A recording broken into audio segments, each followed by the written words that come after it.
Mengawali masa puasa hari Rabu yang lalu, saya mendapatkan kiriman meme seorang anak dan seorang dewasa.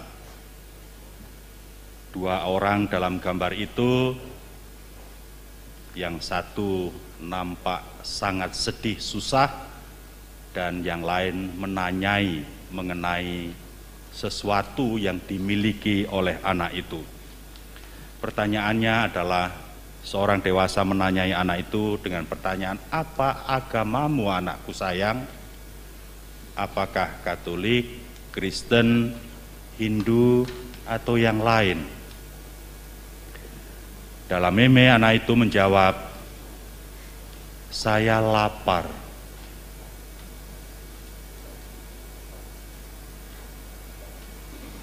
Lapar bisa tidak terkait sama sekali dengan agama,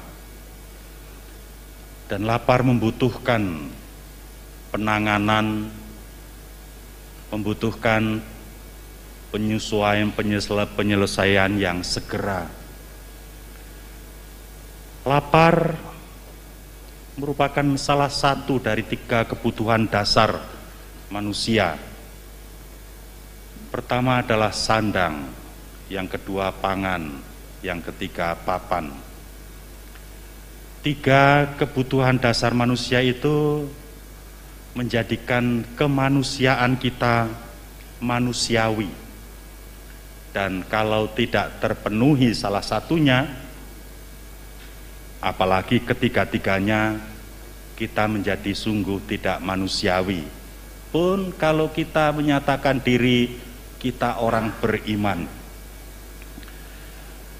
Yesus dalam perumpamaan pernah mengatakan, "Kenapa kamu tidak berpakaian pesta?"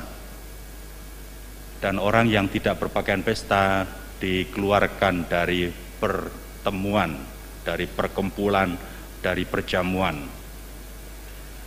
Sandang atau pakaian membuat seseorang menjadi terhormat. Kita menjadi nyaman. Dan orang yang berpakaian pantas menjadi anggun atau menjadi gagah, menjadi sangat pantas, menjadi sekali lagi terhormat, bermartabat.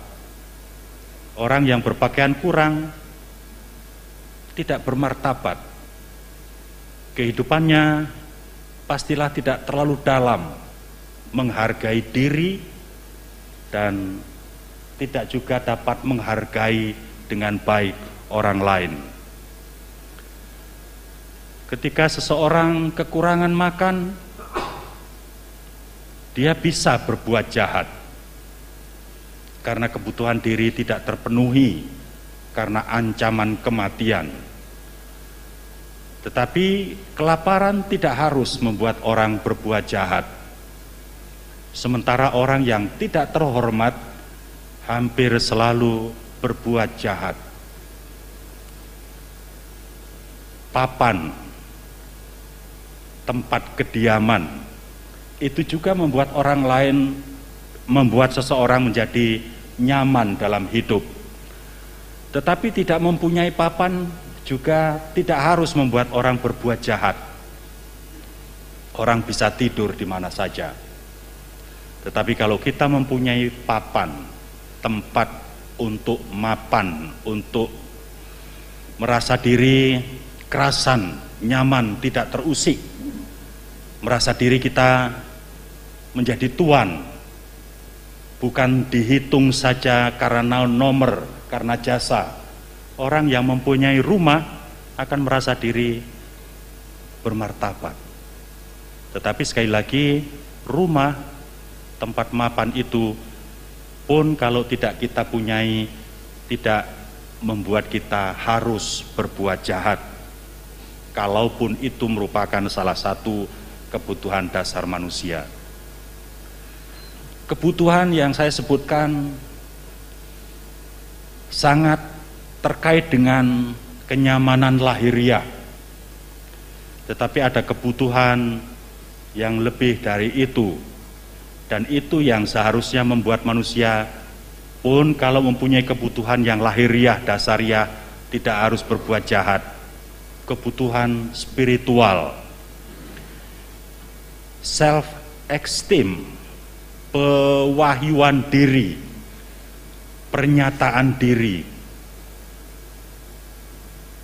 Ketika seseorang merasa tidak dapat penghargaan dan tidak bisa mengungkapkan dirinya, dia menjadi sangat minder, sangat merasa kecil, sangat merasa tidak berharga. Tetapi kalau dia mempunyai kekuasaan, mempunyai segala-galanya di tangannya, dia akan merasa sangat hebat mengatasi segalanya, dan bahkan dengan itu bisa sewenang-wenang. Godaan yang diberikan oleh iblis kepada Yesus sangat masuk akal. Ketika lapar, ketika dia ingin melaksanakan panggilannya, perutusannya, ketika dia sedang merenungkan bahwa pastilah akan ada bahaya di depan, tetapi bahwa dia harus setia kepada Allah, dia tidak harus melaksanakan kasih Allah yang tanpa pamrih, tanpa pilih kasih kepada semua manusia, yang karena dia satu kesatuan dengan Allah, maka dia tidak bisa berbuat lain kecuali harus memberikan diri sepenuhnya, segenap jiwa raganya. Setan ingin membelokkan. Andaikan Yesus tidak melekatkan diri pada Allah, dia bisa tergoda, tergelincir oleh kemauan setan, mempunyai kekuasaan sendiri, dan karena itu bisa berbuat sewenang-wenang, artinya sesukanya. Inilah self-esteem. Dia merasa mempunyai segala-galanya dan mempunyai hal yang tidak terbatas. Tetapi karena dia satu kesatuan dengan Allah, dalam bacaan kedua tadi dikatakan dengan sangat jelas oleh Santo Paulus, firman itu dekat padamu. Firman, sabda, ungkapan keseluruhan diri Allah. Dia memberikan hidupnya sampai tanpa batas. Dalam perayaan Ekaristi, dalam iman kita, Yesus mancing, meresap, merasuk dalam sumsum tulang belulang kita, sedemikian sehingga dia ada pada kita. Betapa Allah begitu Maha Rahim, yang disebut dalam bacaan kedua tadi, tidak membeda-bedakan orang. Tidak ada perbedaan antara Yunani dan Yahudi. Semuanya dikasihi oleh Allah, dan Allah mengasihi dengan maksud manusia hidup terhormat bersama dengan Dia. Tak kekurangan suatu pun, karena yang kaya itu Allah dan bukan manusia, bukan setan. Maka undangan kepada kita di masa Prapaskah ini, di masa puasa ini, adalah seperti yang diungkapkan dalam bacaan pertama, persembahkanlah bakul kepada imam. Dikatakan, apa maksudnya? Israel ketika sudah mengalami kenyamanan, janganlah lupa diri, janganlah hidup egois, mementingkan diri sendiri. Buah bungaran, hasil pokok anggur atau hasil ladang, hasil usaha pertama, ingatlah, bawalah kepada Tuhan. Bawalah bakul kepada imam, bukan berarti diberikan kepada imam, tapi dipersembahkan kepada Tuhan. APP yang kita laksanakan dalam masa Prapaskah ini dalam kesejajaran dengan itu. Kita berpuasa melakukan olah kesalehan lahiriah maupun rohaniah. Tetapi jangan lupa, bukan untuk kebaikan diri sendiri, sementara kita melupakan orang lain. Kita tidak peduli misalnya. Kesalehan untuk diri sendiri tidak ada gunanya kalau tetangga kita mati kelaparan, kalau tetangga kita sengsara.